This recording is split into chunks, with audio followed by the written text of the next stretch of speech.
ایمان کا رشتہ نہیں ہے، وہ ایماندار نہیں ہے، چاہے وہ اپنا سگا چچا ابو طالب یا خدا بھی کیوں نہ ہو۔ فرمایا گیا کہ یہ وہ لوگ ہیں کہ ایمان کی وجہ سے اشداء علی الکفار، یہ شدید تر ہے، یہ ان کی طبیعت غصے سے بھر جاتی ہے، ان کے مقابلے کے لیے ہر وقت تیار اور چوٹ پر دوہری چوٹ لگانے کے لیے ہر وقت آمادہ رہتے ہیں۔ شدید ہے کفار کے مقابلے میں، کبھی یہ ہو کہ نرم چارہ ہوں یا کچھ مداحنت کریں یا کچھ میل جول بڑھانے کے لیے اپنی بات کے اندر کوئی نرمی پیدا کریں یا ان کو کچھ کرنے کے لیے بعض اوقات یہ کچھ ڈھیلے ہو جائیں، فرمایا کبھی نہیں، یہ وہ ہے اشداء علی الکفار، ان کو کچھ سے وہ نفرت ہے، کچھ والوں کے یہ جاری دشمن ہے اور ان کا معاملہ ان سے انتہائی نہیں ہوا کرتا ہے۔ اور جہاں ایمان کا یہ رشتہ پاتے ہیں رحماء بینہم، اور ایمانداروں کے ساتھ معاملہ یہ ہے کہ ان کے اوپر نچھاور ہو جاتے ہیں، ان کی خوشی سے خوش، ان کی تکلیف میں ان کے دل کے اندر روح اٹھتی ہے، یاد لگا دیتے ہیں بھائیوں سے زیادہ بڑھ بڑھ کر ان کے ساتھ ان کا رشتہ ہے مرحمت کا اور داری کا، راحت کا۔ تراہم، یہ دیکھنے والے، تو دیکھے گا کہ یہ بات کیوں پیدا ہوئی ہے، یہ چیز ان کے اندر اس لیے آئی ہے کہ یہ اپنے ایک مالک کو اکیلا مالک مان کر اس کے غلام بن گئے ہیں سب مل کر، اور ایسی غلامی کا انداز اختیار کیا ہے جو ان کا آخری نبی محمد صلی اللہ علیہ وسلم لگا۔ تراہم دیکھنے والے تو یہ دیکھے گا کہ اتنی بڑائی پر فائز ہونے کے بعد یہ نہیں ہے کہ ان کے دماغ میں کوئی ہوا بڑھ گئی ہو، بلکہ یہ سب اپنے مالک کا احسان سمجھتے ہیں، یہ تواضع اور خاکساری اور پروتنی کے ساتھ زندگی گزارتے ہیں، یہ سمجھتے ہوئے کہ بڑائی تو صرف ایک مالک کو سزاوار ہے اور یہ غرور و تکبر یہ اللہ کے بندوں میں نہ ہونا چاہیے۔ ان کو تو دیکھے گا رکتا، کبھی اپنے مالک کے سامنے ڈرے سہمے ہوئے رکوع کی حالت میں ہے سجدہ، اور کبھی ماتھا ٹیکے ہوئے ہیں اس کی بارگاہ میں زمین کے اوپر۔ اور ایک ان کی غرض ہے، مقصود ایک ہے، یہ نہیں کہ دنیا داروں کی طرح سے سارے کام کرتے ہیں، مسجدوں میں بھی وہ ماتھے ٹیک دیں گے اور بابا کے سامنے بھی جھک جائیں گے اور ان کے دروازوں سے نپٹ جائیں گے، ان کی بھی جیسے کار پکاریں گے، بس خالص تمنا یہ ہے کہ اگر وہ آسمان والا دیتا ہے تب دے، اور اگر یہ بابا حضرات نواز دے تو کیا ہے۔ فرمایا ان کے سامنے صرف ایک چیز ہے، کہ جان میٹ رہے ہیں، لیکن ایک ہی چیز ان کے نگاہ میں ان کا مقصود ہے، یبتغون فضلا من اللہ ورضوانا، بس ان کو تلاش ہے اپنے مالک کے فضل و کرم کی، اپنے مالک کی طرف سے فطرت ہے، اور ان کی ساری دوڑ دھوپ، ان کی ساری جسم اس کام کے لیے ہے کہ مالک ان سے راضی ہو جائے، مالک ان سے خفا نہ ہو، ناراض نہ ہو۔ یہ ان کی زندگی ہے، صبح و شام ہے ان کی، سیماہم فی وجوہہم من اثر السجود، اور اللہ کی بندگی اور مالک کے سامنے سجدہ ریزی کے بعد یہ اندازہ ہو گیا ہے ان کے چہرے سے اگر دیکھو تو ظاہر نشانیاں بھی ہیں، اور اس کے بعد چہرے کا انداز یہ بتا رہا ہے کہ یہ مومن ہے، اللہ سے ڈرنے والا ہے، آخرت کا طالب ہے، یہ دنیا داروں کا کسی ٹولی کا کوئی سردار اور اس کا کوئی حصہ نہیں ہے۔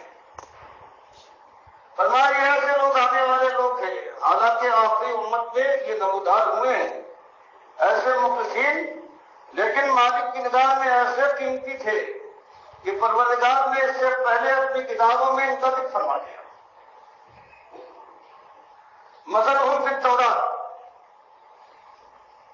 تورات نازل ہوئی ہے، اس میں یہ ذکر فرما دیا گیا کہ نبی آنے والا ہے، آخری نبی، اور اس کے ساتھی ایسے ہوں گے ایسے ہوں گے، ایسے یکسو، یکرنگ ہوں گے. یہ اللہ کے ساتھ ان کے معاملات ہوں گے اور یہ دنیا والوں کے ساتھ ان کا تعلق ہوگا. تو مثل ہوں پھر انجیل، اور ان کی مثال اسی طرح سے انجیل میں آئی. اور ان کی مثال سمجھنا چاہتے ہو کس طرح سے اللہ نے ان کو اٹھایا ہے. یہ مالک کی کرشمہ کاری ہے. اس کائنات میں دھرتی کے اوپر ایسے لوگوں کو پیدا کیا. فرمایا تصویر ان کی ایک مثال سمجھ لو کہ بیج ڈالا جاتا ہے زمین کے اندر بارش کے بعد یا بارش کے انتظار میں، پھر بارش ہوتی ہے اور اللہ نے وہی کی بارش فرمائی. اللہ نے اس بارش سے فائدہ اٹھانے کے لیے اپنے نبی کو بھیجا اور اس نبی نے ایمان اور توحید کا بیج ڈالا.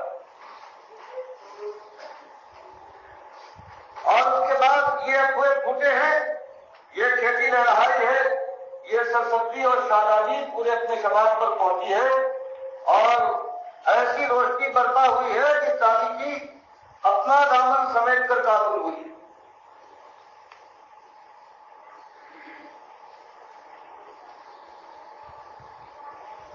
جیسے کہ کسان بیج ڈالتا ہے اور اس کے بعد نگہداشت دیکھ بھال کے بعد پھر اغوا اٹھتا ہے اور پھر وہ مضبوط ہو جاتا ہے، پورا ایک طرح بن جاتا ہے. کھیتی رہا ہوتی ہے اور جو دتا اور یہ کسان یہ خوش ہو جاتا ہے، دل اس کا باغ ہو جاتا ہے. فرمایا بالکل اسی طرح سے یہ کھیتی اٹھائی گئی ہے. یہ نبی صلی اللہ علیہ وسلم کے ذریعے سے توحید کا بیج ڈالا گیا، خدا پرستی کا چمن سجایا گیا ہے. اس کے بعد یہ کوئی بوٹے ہیں اور زمانے کی تھپیڑے کے بعد اب ان کا عالم یہ ہے جانور بن گئے. فرمایا یہ کھیتی ہے. اس کھیتی کا کافی جس کو کسان کے معنی میں ہوتا ہے وہ خوش ہو جاتا ہے.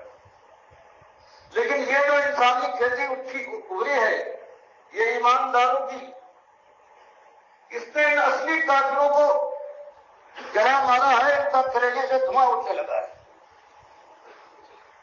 یہاں مالک نے ان کافروں کو جو اصلی کافر ہیں کفار سے یہ مراد لی ہے کہ اس سے بھی ابھی ہوئی کفار ایسے لوگ اٹھے ہیں کہ کفر اور شرک کے ہر کروٹ پر چوٹ لگانے والے، اور آج جو کفار ہیں ان کے کلیجے یہ جل اٹھے ہیں، ان کے اندر آگ لگ گئی ہے.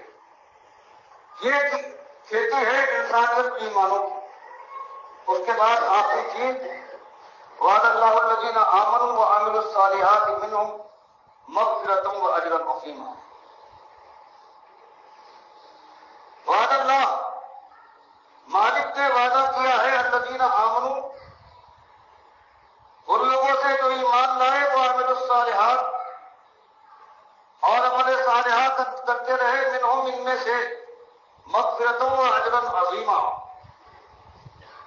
ان کے لیے ان کی لبشیں اگر کچھ ہے بھی تو اللہ معاف کر دے گا اور اجر عظیم سے ان کو دلا دے گا. وہ مالک اجر عظیم کا وعدہ کرتا ہے جس کی نگاہ میں دنیا اور دنیا میں جو کچھ ہے ایک پلے کاف کے برابر ہے. اب یہ منہم جو چیز آئی ہے اس سے ایک کرو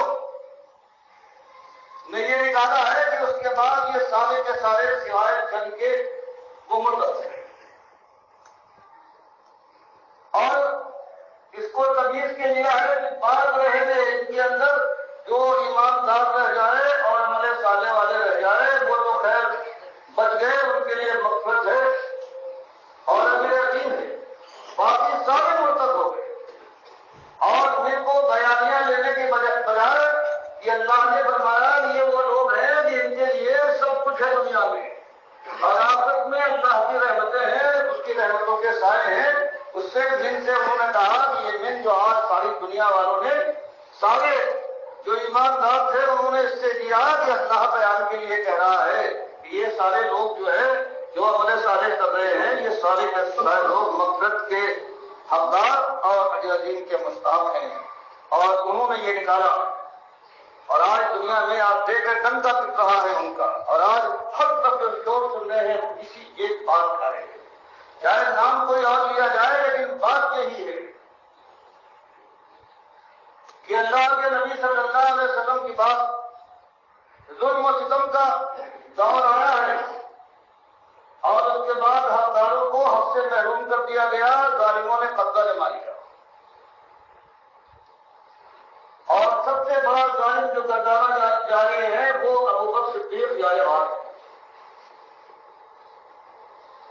کہ انہوں نے حق ان کو نہیں پہنچتا تھا. یہ خاندان نبوت کا حق ہے, یہ وراثت ہے. ایک تو انہوں نے یہ کیا کہ زبردستی قاضی ہو گئے,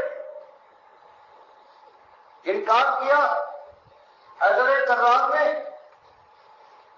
لیکن اتنی طاقت نہیں تھی. آخر کار تقیہ کرنے کے بعد انہوں نے ان کی بیعت کر دی. یہ بات غلط, اس پر زبردستی قائم ہو گئے. بیٹی مانگنے گئی کہ باپ کی وراثت ملنا چاہیے. اپنی طرف سے بات کہنا ان کا یہ ہے کہ اپنی طرف سے بات بنا کر کہہ دی گئی کہ میں نے سنا ہے کہ اللہ کے نبی صلی اللہ علیہ وسلم نے فرمایا کہ ہم انبیاء کی وراثت مال و درہم نہیں ہوا ہے, ہم اگر کچھ چھوڑ جائیں تو یہ سب ہے.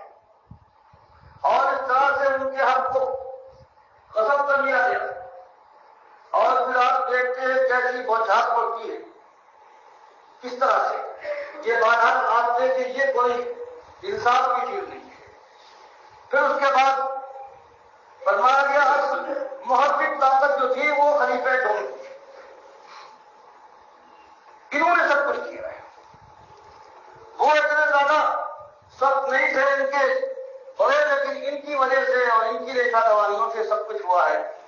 یہاں تک کہ یہ کہتے ہیں کہ نبی کی بیٹی کے اوپر ایسا ظلم کیا ہے کہ وہ حاملہ تھی اور اس کا حمل ہو گیا.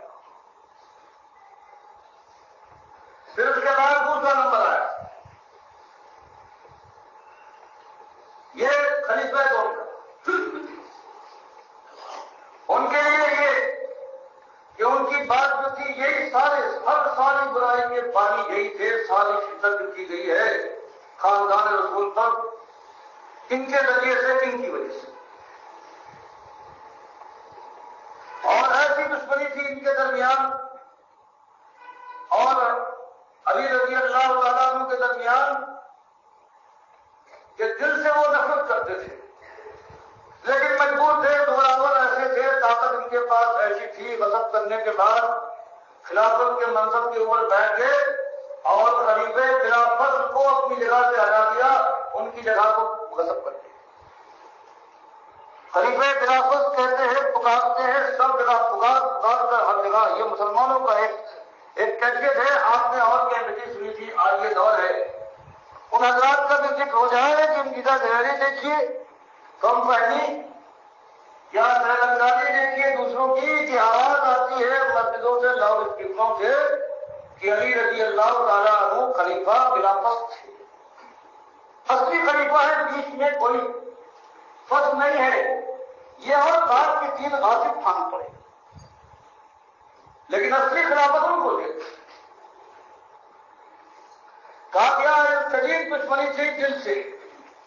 اور بخاری اپنی کتاب میں لا کر دکھاتے ہیں کہ تم کہتے ہو دشمنی تھی, تو کوئی دشمنی اگر دل میں رکھے تو کہیں اپنی بیٹی کو اپنی دشمنی اور اپنے جذبے کے اوپر قربان کر دیا کرتا ہے. آخر ان میں کلثوم حضرت فاطمہ کے جو وقت سے حضرت علی کی بیٹی پیدا ہوئی, آخر ان کو کس طرح سے علی رضی اللہ تعالیٰ عنہ نے عمر خلیفہ دوم اللہ ان پر رحمت فرمائے ان کے نکاح میں کیسے لگے. بخاری روایت لائے ہے کہ چادریں آئی, کچھ چادریں بن گئی. لوگوں نے کہا کہ یہ چادر ہے, یہ نبی کی بیٹی جو آپ کے نکاح میں ہے,